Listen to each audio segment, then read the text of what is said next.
Good afternoon and welcome to the Christian Quality Engineer, and I am Chris, and today I think it's going to be a fun, crazy episode. I got a lot of weird snippets of things that have been kind of floating around in my mind. So snippet one, and these are all going to tie together, and it's kind of cool how in God's providence we were able to knit all this together.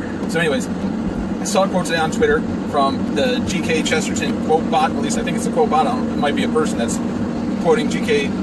Chesterton all the time. But anyways, the quote was something along the lines of, science can't tell us that it will give us a world of honest men until science is run by a world of honest men. Or in my paraphrase, what I wanted to put into my words, well, that was probably a paraphrase anyways, because I didn't memorize it. I did look at it right before I pulled this up, but the main thing here that I was going to get at, though, data's no good, or can't be trusted until we have honest men collecting and reporting the data. And that goes for everything. I mean, people can flat out lie on capability studies or gauge R&Rs or whatever, right? Science requires honest men to handle the data honestly.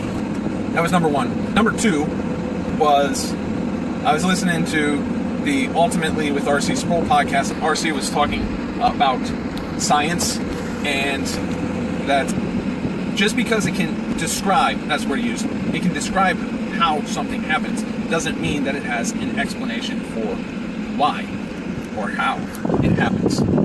Description of what happens is not the same as a understanding of how or why. And I think a conversation that I had with my wife yesterday about magnetism and electricity is that perfect example of just that. We can describe how magnets can create electricity. We can describe how electricity can create magnetic fields. We know what magnetism does. We can describe how the force interacts. But what causes the force, or how does it actually work? There's just a lot about electricity and magnetism that isn't fully understood by science. We can describe it, like I said. People say we know it, but the truth is, we're just describing what we see. All right?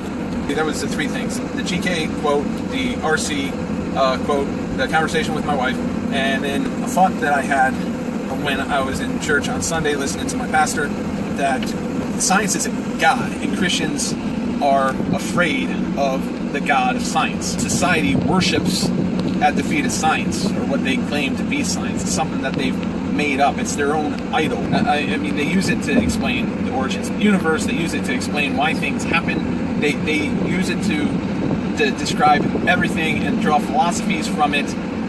They say science is going to save us from this disease or that disease. Science says that we should do this and we should do that. People are worshiping science, and Christians are afraid of this God of science. Science is a field of study. It doesn't say anything. Scientists say things, and scientists are people, and they can be wrong.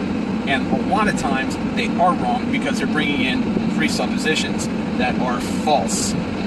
If you reject the premise that there is a transcendent, all-powerful, infinite being, then the only explanation that you're going to have for the creation of the world is that it had to have come from nothing all on its own. Now, back in the old days, scientists in the past, like Newton, like Euler, like Faraday, like Pascal, they were all seeking to know and understand God better. They were doing science as an act of worship to the true God. And that's how we, as Christian quality engineers, should be looking at science and data. It is about understanding what God has to say. Okay, again, God's not saying much to us in a blow mold being soft location. But when we see science done in other areas, what's really going on? What's the presupposition behind this? Are they worshiping something as their savior? Science isn't going to save anybody from anything.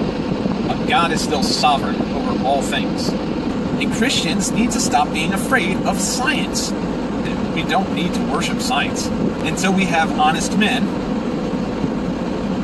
we're not going to have honest data. We're not going to have honest science. And science cannot be trusted. It's also why it takes a Christian worldview to actually do science.